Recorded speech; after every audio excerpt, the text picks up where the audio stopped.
How's it going? This is Petty Officer Morley and Petty Officer Estes with the C-27 stand team.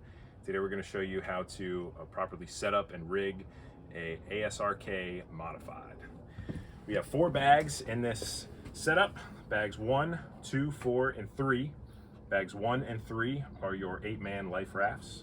Bags 2 and 4 are survival equipment.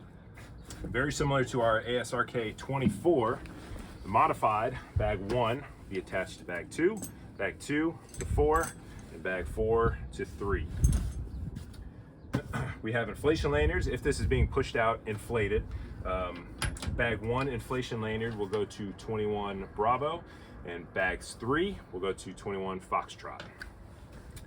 Strobes are attached to our rafts. We have one on bag 1 and bag 3. This will be, when it comes time to be deployed, pushed out at 1-second intervals. Bag 1, go. Bag 2, my assistant here, 4 and 3. Once those are out, your inflation lanyards need to be pulled back in. So your final call will be inflation lanyards aboard and clear. That's how you deploy an ASRK modified.